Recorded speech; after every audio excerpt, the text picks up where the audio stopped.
The Vino Geek Podcast, wine from a Kiwi perspective.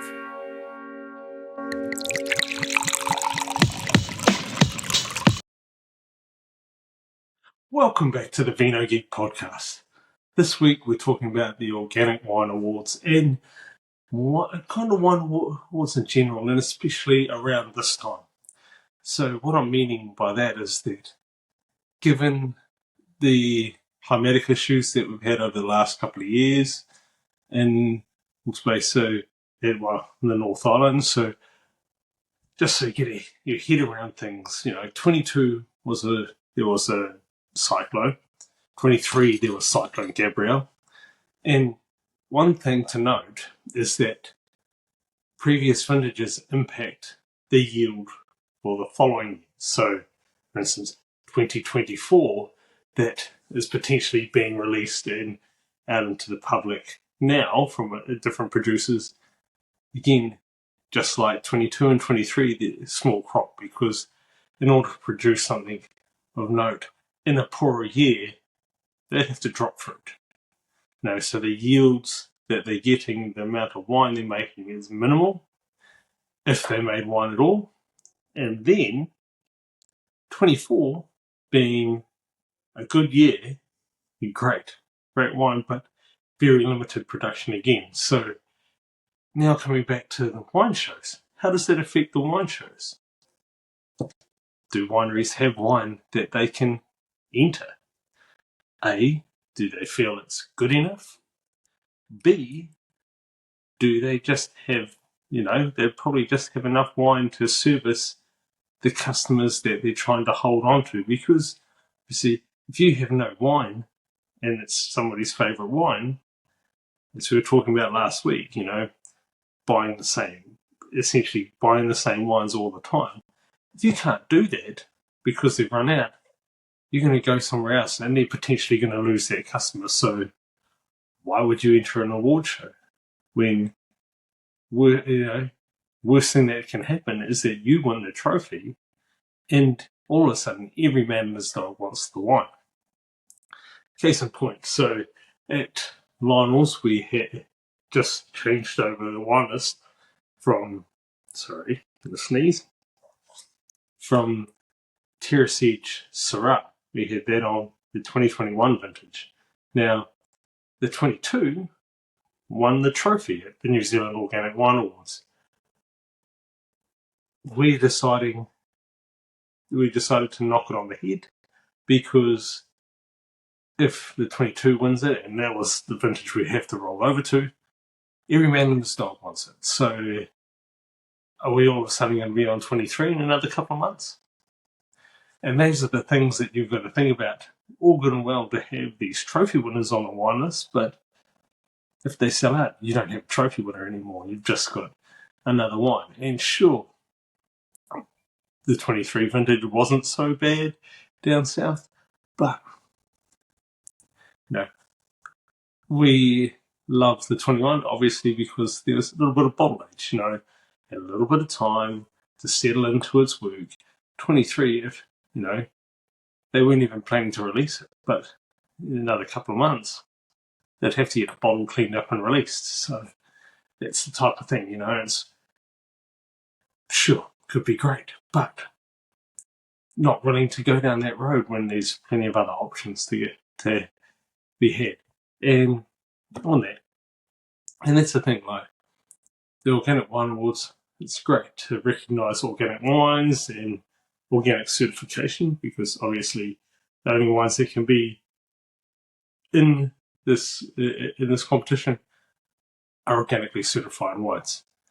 The issue is that, and this is a little stat deep dive I've done, is that 80% of all certified vineyards are down in the South Island, 20% in the North Island. Now the other, and so things are skewed, and that's why, not taking it away from Terrace Edge, but Terrace Edge has an advantage being a Syrah producer from the South Island. There's not a lot of Syrah producers from the South Island because it likes a hot climate. So that's a factor in that you're not getting the best of the Hawke's Bay because they've basically got nothing to offer. But there's only 20% anyway that comes from the North Island. Not taken away from Terrace Edge, I think it's a great thing, and the Syrah has always been really, really, really good, but they haven't got much competition. Flip side, Chardonnay as well. Some of the Chardonnay they produce in the North Island, no competition, because whilst they've still produced Chardonnay, again, the yields are lower, the amount of wine they have is lower. So they've got to say that because the public perception is that you buy Hawke's Bay Chardonnay. So why would any of the organic producers enter their wine into this wine show? And this is something I'm going to be monitoring throughout the rest of the wine shows this year, is whether there's a flow-on effect, because I think there will be. I think we'll see a shift in award winners. And I went back through the Organic Wine Awards just to see. And I mean, this year only 5% of the gold medal winners were from the North Island versus 95 from the South Island. You know, and as we know, stats, you can twist them to mean whatever you like. But that goes to be that while it's an 80-20 split, only 5% from the North Island. So for me, that tells me that the cyclones have affected Hawke's Bay and Gisborne and Martinborough, and they haven't been able to submit wines to this wine competition. This will probably be fleshed out in the future with the later wine awards, but for me that's telling that there's only 5% of all the gold medal winners were from the North Island. You know, really, gets me going. And on this whole organics thing, while it's great, and I am a fan of organics, for me, it should almost be the minimum standard now. Is organically focused viticulture should be almost all but the minimum standard. I worked in a vineyard just after I finished my studies. They ran their vineyard organically with the option to spray. Reason they kept that there is because in Gisborne, it's notoriously wet around harvest time, around what they call veraison, which is the final stage of ripening. And so they reserved the right, if they needed to spray because there's intense disease pressure, they would hit it with a spray. But they don't need to. The wines are grown organically. And so,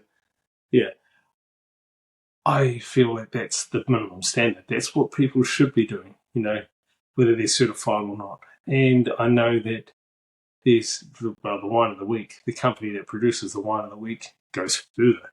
They don't believe that organics or biodynamics goes far enough because of the amount of chemicals you can still use. Although organic chemicals, they still don't. It's not good enough. And far be it from me to pass judgment, because at the end of the day, I have limited knowledge. I know bits and bobs, but I don't know everything, and I'm not going to put myself in a position that says, that's where they should go or not. This is just their take on it. And so, while there's vineyards that don't certify, so they can't enter the Organic Wine Awards, and there's wine companies that believe that it doesn't go far enough, so they've stepped it up further.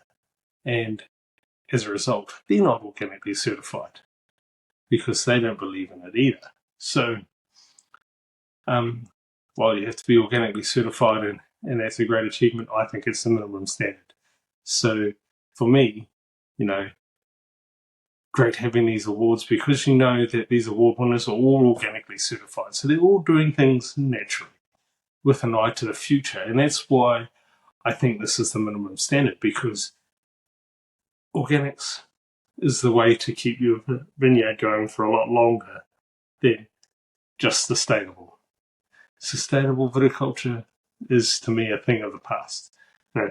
You still being able to use chemicals should be, you shouldn't be certified, have a certification level for still being able to use chemicals.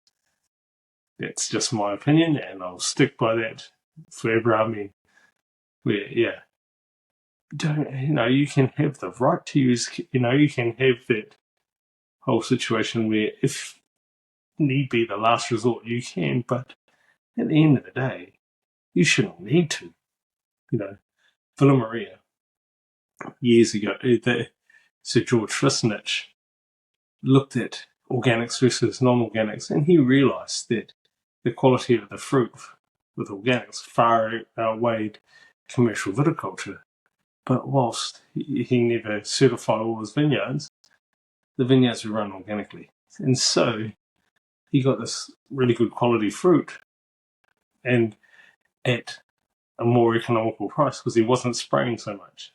Sure, they talk about the yields being down, but he obviously weighed it up and go, well, the amount of money I spent on chemicals to protect these vines, because what happens is, the crux of it, especially with biodynamics and regenics, which is this next level that the wine of the week producer is going down, is that it's all about making the vines self-reliant, resilient, and able to stand up to it. It's basically, giving it all the nutrients it needs from the food that it's getting from the soil and what have you, to strengthen itself, to be able to be resistant. I mean,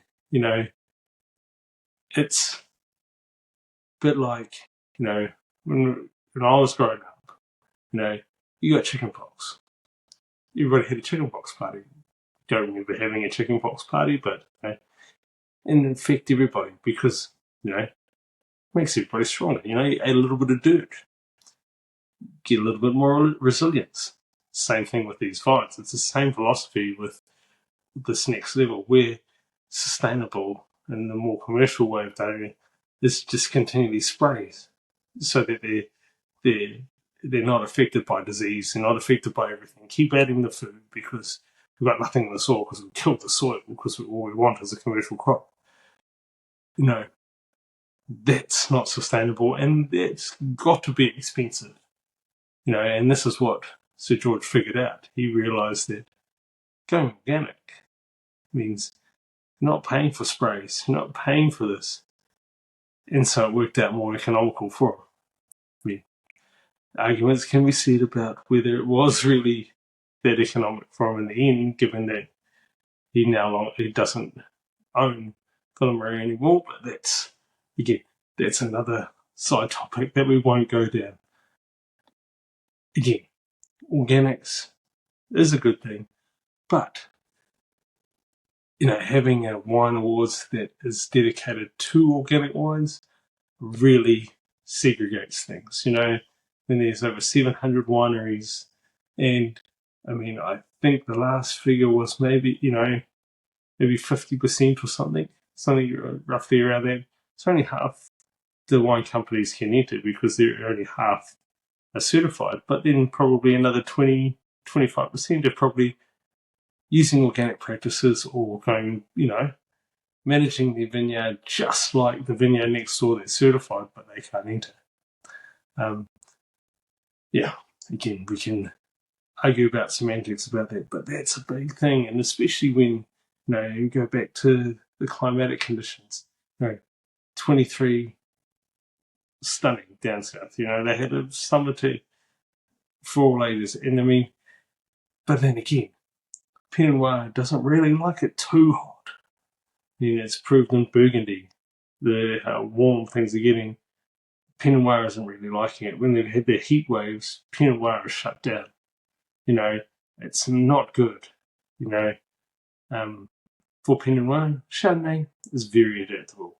It will keep trucking. Sure, you can argue with the Pinot Noir that California, their hot regions make Pinot.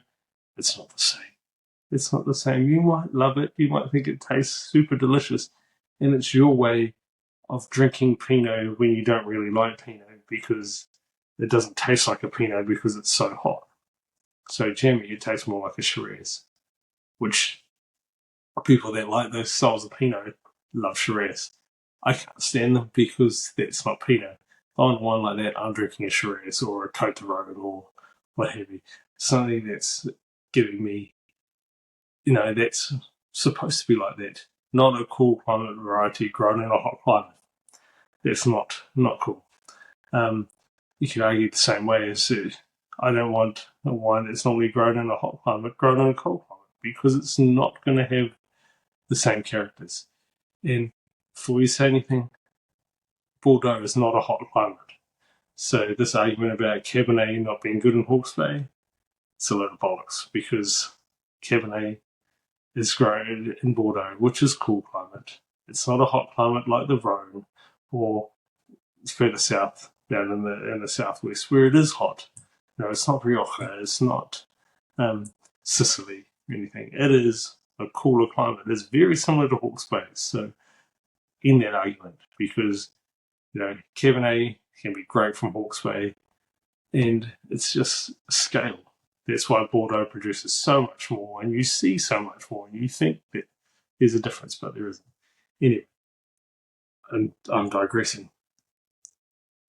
These environmental impacts, as well as the lack of certification in the North Island, really affects the results, because you can't. I mean, if you've got no wine, or you have very little wine, and you've got to keep your customers happy, your die-hard supporters happy, you can't be entering competitions. You can't be giving your wine up to get a gold. When you've got to save whatever you can, and you've got to ration it all out to those ones that you really want to hold on to, the loyal customers that you have. So you can't be entering these competitions. So how accurate a reflection of New Zealand organic wines is this? And that goes with wine shows in general. How accurate is this when there's so many companies that just don't, because they don't need to. That's the cold hard truth, is that a lot of these companies don't need to enter it because they sell their wine. Or, they sell enough of their wine each year that they don't have to, because at the end of the day, they want to keep some of the wine back so that you can, because they know that you're not going to sell it. Lots of tomatoes, they never enter competitions. Why would they? They give a few bottles out to reviewers, get high 90s reviews, sell out their wine. End of story. Why do they have to? They don't have to. They're not certified organic, but that's another story. But where I'm going with it, award shows in general. Sure, the quality of the wines is, if you go back and listen to an older episode of mine talking to Ian Isaacs, who is a wine judge, the quality of the wines are really good. But what I'm saying is that, is it because there's nothing else to compete against? And another thing on entering wines from a poorer vintage, well, it might be tasty, it might tick all the boxes. One thing I have noticed with the majority of Chardonnay from the Hawke's Bay in 23, it lacks the body. The body's not there that it normally has, which isn't a bad thing, because good Burgundy doesn't always have that body and carrying length. It's a little bit lighter as well. So, not disagreeing with that. But at award shows, when you're entering in with 300-400 other wines, it's got to stand out. Is it going to stand out when you've got, when the wine's a little bit thin? No. So there's a flaw with wine shows.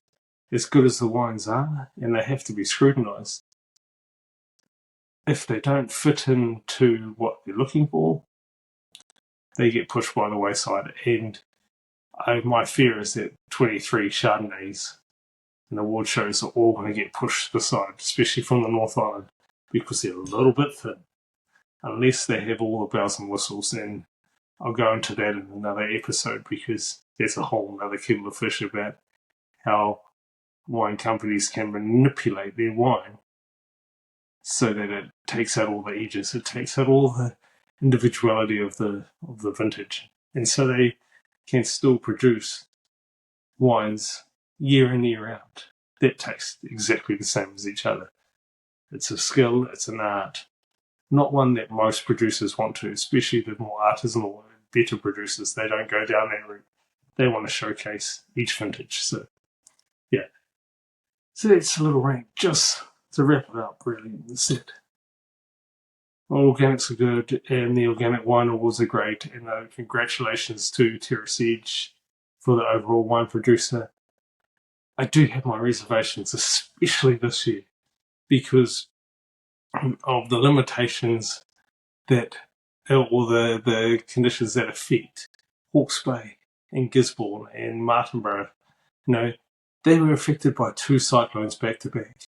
Sure, they got a better year in 24, but their yields are so low that how are they supposed to enter these competitions when they're just trying to recoup losses and they're trying to keep customers coming back to them, staying loyal to their brand rather than somebody else's? So why would they enter? No, so food for thought. And as I said, we'll see over future wine shows how the cyclone is affecting, or the cyclones is affecting, the results in those shows. It's really interesting to see. So after the break, we'll have our wine of the week, and then, it'll be there. Just taking a quick pause in the episode to remind you to like, subscribe, comment, and come and follow me on socials too. Okay, now for the wine of the week. Again, this is something I tried earlier on. I actually had Dan Shea from Aotearoa Wine come through and tried the range with me, and this one blew me away. And the reason why I picked this is because they not only use organic practices in their vineyard, but they go a little bit further, to the point where they're looking at a new level of things. I'm not going to go into too much detail with that, but yeah, the wine is made organically. It's from the Hawke's Bay as well. It's free or the poorer vintages, so they still have a few bottles of this kicking around. I shouldn't really be promoting this on the podcast, because I actually want it for the wine list at Lionel's, but the wine is too good to not. It is picture perfect Hawke's Bay Syrah from a great vintage. So it's the Smith & Sheath Crew Here Syrah 2021. Now, Here is basically the Hawke's Bay. So this is their Hawke's Bay blend. They do have one that sits above it, which they call Omahu, and that is, I had previous vintage, stunning. Very, very complex and almost austere from memory. The Here, however, the 21, is generous and inviting, enticing, and super complex. So the colour, super deep, dark ruby with almost that purple highlights to it. The nose, again, as I said, complexity is something that stood out with us. It was just like pops of different things all the time, blackberry, black cherry, black plum, it's all dark fruits, dark florals, your violets and things like this. Then you also got these spice notes, that pepper, as well as sort of those baking spices came through, and just all round delicious smelling wine. And it was, intoxicating, wanting to keep smelling this wine because it was so good. The palate, rich and balanced, and again, had those layers of complexity. You started with that ripe fruit that just instant appeal. Then it sort of, you get that sort of acidity kicking in, and just very light acidity though, but brings carries the fruit through the palate. Then you get into the savoury notes, and this is where it really gets cool. I say savoury, but there's sweet spice. The tannin is ripe and fine. It's not overbearing. It's there, it's present, but it's super fine. and it intertwines with the spice and the cocoa and the cedar. You get all those different other elements apart from the fruit coming through, and also the pepper, and just super long and just utterly delicious finish. I mean, it's hard not to give this an all but perfect score because it was all but perfect. It's just what you look for in a really good Syrah. And so for me, it's 98 out of 100 and 19.5 out of 20. So good. Such a good wine. And it was very hard to find fault. I mean, I'm only giving it 98 because I find it difficult to give wines higher than that because 98 is such a good score. So that's why it's 98. As far as cellaring goes, this has really started to enter into its own. But don't be afraid to put this in the cellar a lot longer because the fruit is still ever present, it's still ripe, it's plump. So it's got a few years to cellar.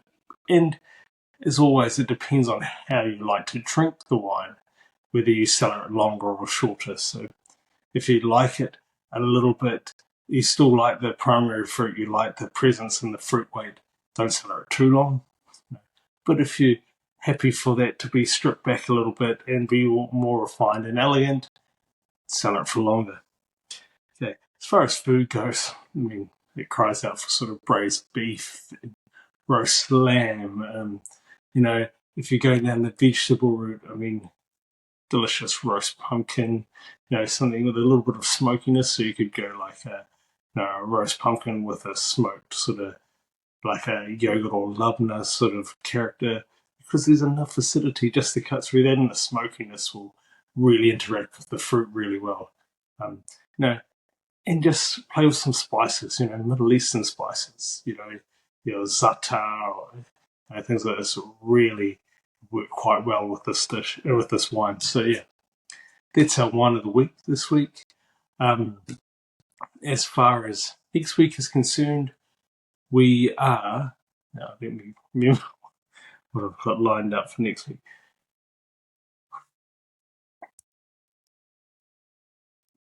After that short little break, I remembered what it was. It's actually blended wines. So we're going to dive into blended wines. I have sort of touched about on this in the past, but I just really want to bring it back to the fore because I'm seeing so much of these blended wines, and I just want to illustrate how they're not the leftovers. So that's coming up next week. But until then, thank you as always for joining us. Sante and God bless.